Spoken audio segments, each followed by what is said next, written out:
Hello there everyone, and welcome back to this little Practicing Along With Me series. Today we're going to be taking a look at a Christmas carol that I really love. It's called Dulci Jubilo. I love this piece. This is one of the songs that I'll listen to kind of year round. It's just really, it's magical. It's very gracious and lovely. So thank you to 8 Notes for allowing me to teach this series to you from the music on their website. I would pop over there and check it out. You can download the music if you'd like. I think you can download it, yeah. But it's also attached for you on Patreon. There's an attached picture for you with my scribbles. If you're watching this on YouTube, you're just watching this a lot later. And you also don't have the attachment with my scribbles. However, we're going to go through that verbally. The YouTube description does have the link to 8 Notes where you can find this music. And I just want to say that 8 Notes has a lot of music that's available for free. But in the event that this one is not available to you for free, you can join 8 Notes for $20 a year. It's so inexpensive to join this website, and I use it all the time. We use it on Patreon. We use it in studio classes. It's just, and it comes with piano music, and you can do it in all sorts of keys and for different instrumentation. I just love 8 Notes so much. So anyway, let's go ahead and begin. I'm going to play you Dulci Jubilo, and this is going to be geared towards any of you that are struggling to read the notes. And kind of a little bit of how do you find the hand patterns for the song that you're working with, talking about the time signatures, just kind of some basic stuff. So if you need some help with basics, that is the point of this little video. And I also would love to inspire you to learn this one and play it in church. For Christmas. It would be a really beautiful piece to play. There's piano music attached on 8 Notes, like I said. And anyway, so let me play it for you and we'll get started.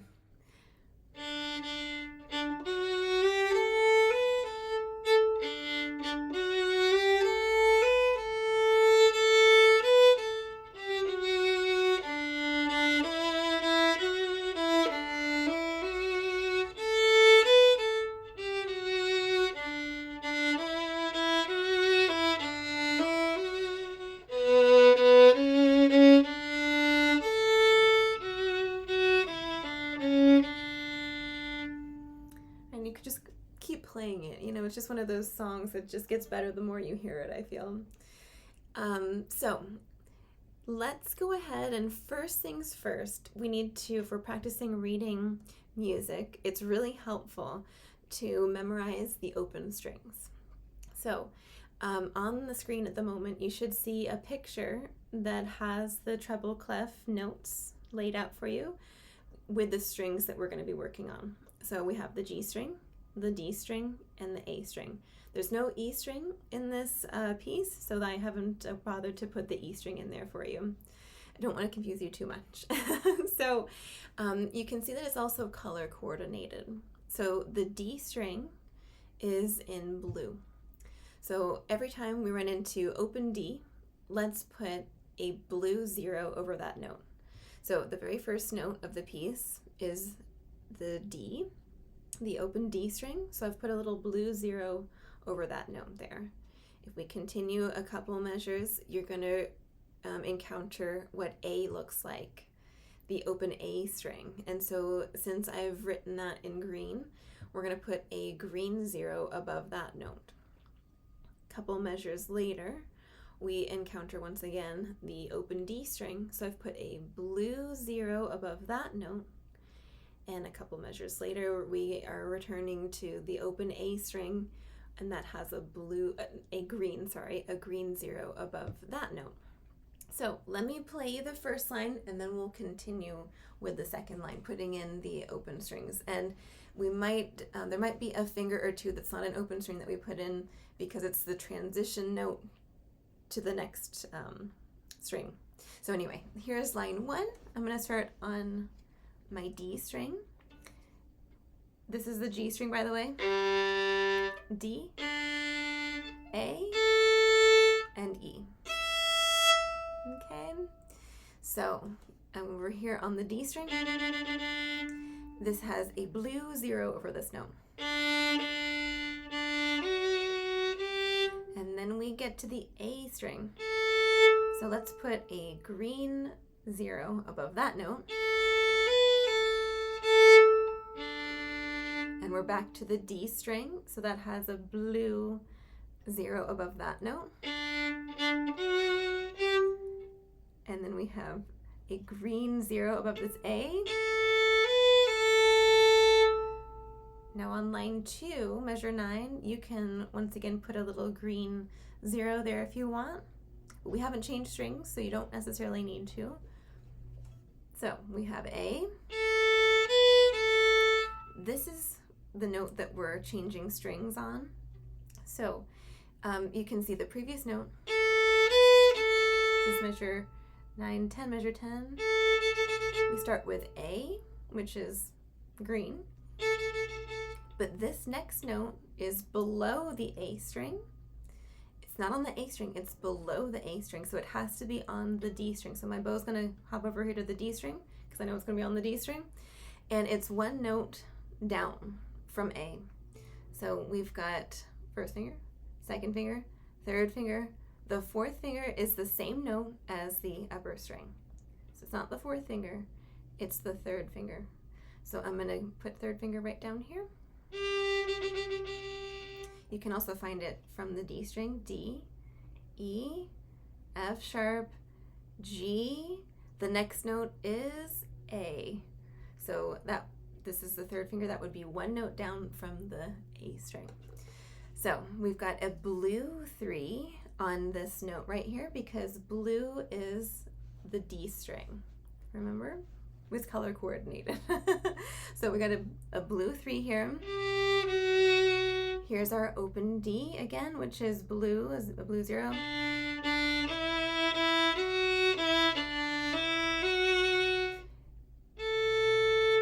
And if you're starting to recognize what our open strings look like, this one is A, this is a green 0.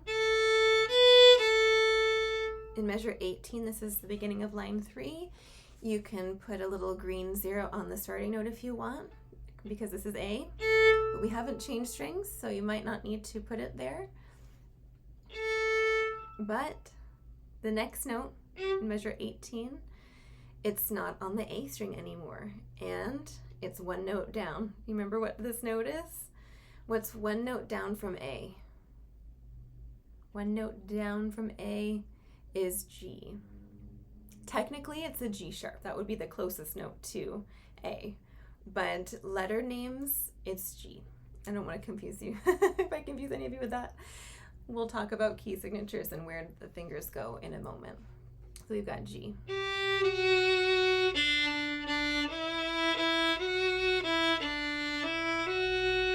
So line 3 is completely on the D string, except for the first note. Measure 18 begins with that A, but then the rest of the line is all on the D string.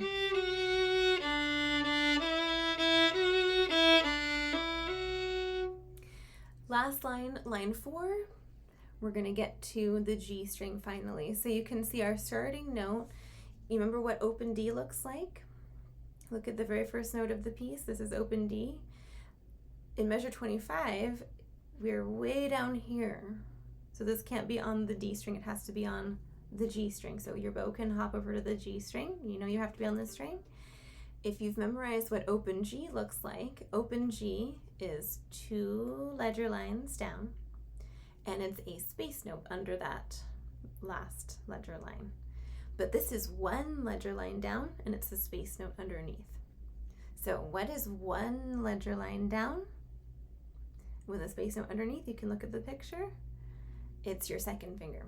We can also find it a different way. So if you remember, 2 ledger lines down with a space note underneath is your open string. So this is 2 ledger lines down with a space note. First finger would be 2 ledger lines down, but on the bottom line. And then second finger would be 1 ledger line down, but underneath it, which is what we've got. We've got 1 ledger line, but it's underneath it. It's a space note underneath it. Incidentally, your third finger would be 1 ledger line down, but it's on the line. And your key signature, which we're going to talk about in a minute, is going to tell you, does your finger go here or does your finger go here? So measure 25, This is the note B as in butterfly. It's your second finger on the G string, and we're going to put a red 2 there. This is the note C sharp, which we'll talk about in a moment.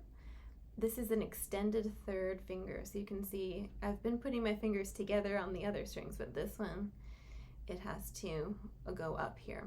So like I said, we'll talk about that in a minute. If you want to mark it, you could put extended third over that if you'd like. So we have measure 25. And then we have the open D string once again. This is a blue 0. And this next note is a green 0. This is our A string. The next note, it's below the A string, so it's on the D string here. It's not as low as the G string. It's on the D string. It's in that range between D and A. This is your second finger. So we need to put a blue 2 on that note there. Second to last note is below the D, so it's going to be in red. It's right below the D, so it's my third finger. And then last note, we're back to that open D. So a blue 0. So let me play the whole thing, and then we'll figure out time signatures, hand patterns, key signatures, all of that kind of thing. So one more time.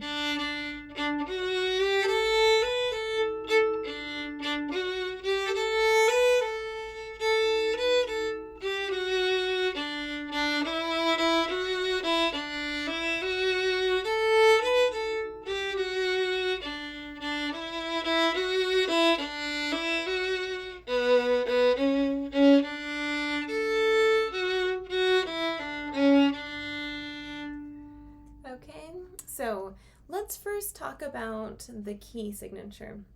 So the key signature we will find at the beginning of each line. Most of the time it stays the same key signature for, songs, but sometimes it can change. And so take a look always at the very beginning of each line, and the key signature should be written there. And it's usually the same, but sometimes, like I said, it changes. So let's look at the very beginning of the first measure, for example, where we very much, where we begin at the beginning. Okay, sorry. And you're going to see we have 2 sharps there. So those are the 2 little hashtags that are at the beginning there. So let's remember the order of the sharps. There's 7 of them. Father Charlie goes down and eats breakfast. So if you see 2 sharps, it's Father Charlie. And those 2 notes, F sharp, C sharp, Father Charlie, they tell you where your fingers go on the strings.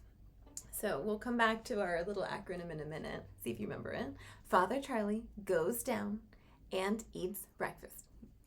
So if I have an F sharp and C sharp, Father Charlie, and I can see in the music that I'm on the D string, I'm on the A string, there's a note or 2 on the G string. Those are the strings that I'm going to be worried about. I don't even have to worry about the E string at all. So I'm going to start with the G string. The G string, I've got G, A, B, C, but in the key signature I have Father Charlie, so C sharp. So B and C are naturally a half step. B and C and E and F are that way as well. So if you can remember, B and C and E and F are naturally fingers together. That's the only place where you're going to have a letter change and the fingers are a half step. Everything else is everything is a whole step. A to B is a whole step, for example, but B to C is a half step naturally. The same with E and F. That just means fingers are together. We'll run into that E and F in a minute. So if I have a C sharp, then I have to move my C a half step higher. A half step sounds like Jaws.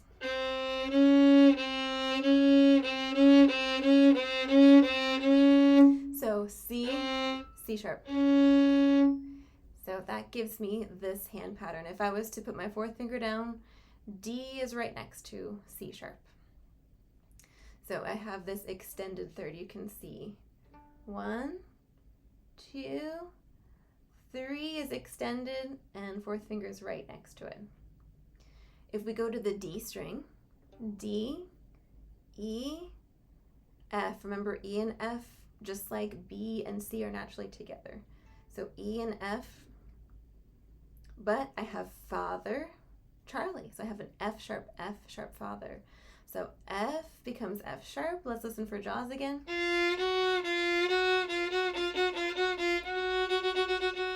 So there's my F sharp. G is right next to it, and A is a whole step. So this is our regular hand pattern. This is our basic hand pattern here. On the A string, we've got A, B, C, but we have Father, Charlie, so C becomes a C sharp. So D is right next to it, and E is a whole step. So we have 2 hand patterns in this key signature. Father, Charlie, F sharp and C sharp give you this extended third on the G string, and then basic on the D string, and then basic on the A string. And you don't have to worry about the E string for this song. Okay, so that's how I know where my fingers go, and that's why the key signature is very important for us to take into account before we play something. Because if you're familiar with the song, but you don't know the hand pattern, you don't look at the key signature, you're going to go along and be like, this sounds really weird. And that's because you haven't potentially taken into account the altered notes. All right, so now the next thing we need to talk about is the time signature. Key signature, time signature. But pop quiz, what's the order of the sharps? Father Charlie goes down and eats breakfast. Father Charlie goes down and eats breakfast. One more time. Father Charlie. Okay, so incidentally, the order of the flats is the reverse. So B, E, A, D, G, C, F. Bead, B-E-A-D, G, C, F. So anyway, okay, the time signature. The time signature tells you how many notes, how many beats to count. So we have 3, 4. The upper number tells you how many beats you're counting. So we're going to count to 2, count to 3, count to 4. It's 3, 4. So we're going to be counting to 3. 1, 2, 3. That's how we're grouping things. We're grouping things in threes. 1, 2, 3. The difference between this and a metronome is that the metronome's not distinguishing 1, 2, 3, 1, 2, 3. Because whenever we start the grouping over again at 1, 1 is naturally stronger. 1, 2, 3.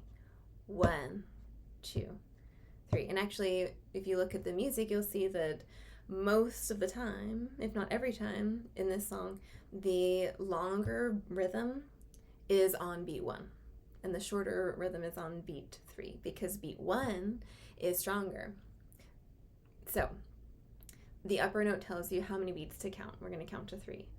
The lower number, 3, 4, tells you what the beat you're counting is equal to. And that's really important for us to know what the beat is that we're actually feeling, because we're going to be reading music and we might encounter quarter notes, we might encounter half notes or whole notes or dotted rhythms or eighth notes or 16th notes, and we need to figure out how those fit with the beat. So if it's a 4 on the bottom, it's a quarter note. So there's 3 quarter notes in every measure. 1, 2, 3. And actually, the only place we have 3 quarter notes visually written out in this song is the second to last measure. So the second to last measure, you can see there's 3 quarter notes there. But everywhere else, most of the time, we have a half note followed by a quarter note. So there are 2 quarter notes in a half note. So if I start from the beginning, 1, 2, 3, 1, 2, dun, dun, dun, dun, dun, dun, dun, dun, dun. Now that was really slow. The time signature doesn't tell you the tempo at all. The time signature just simply tells you how many beats to count and whether it's a quarter note, a half note, an eighth note, or what the rhythm is equal to. So often we have a tempo indication marked, but sometimes it's just kind of up to you. You have to kind of use your artistic sense to determine the character and the mood of the song. So this one is a little bit faster. Dun dun dun dun dun dun dun dun dun dun dun dun dun dun. Okay, so the tempo, the speed I took was a lot faster when I was trying to demonstrate it to you. I think with that, you guys, I hope that you enjoyed today's class. I hope this inspires you to get a little holiday spirit started. We're also going to be learning some Hanukkah tunes as well, and some kind of Yule-tidey songs. So if Christmas isn't up your alley, I have some other things in the pot for you. And I hope that you will check out 8 Notes. Go check over at 8 Notes and subscribe. Get a membership. We use it all the time. Please check out Patreon and see what's over there for you. I would really appreciate your support and love to see you in our community over there.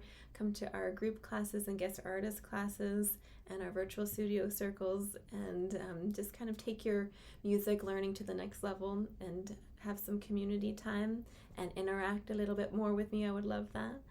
So for those of you on Patreon, I'm glad that you're there, and I'll see you all very soon. Take care.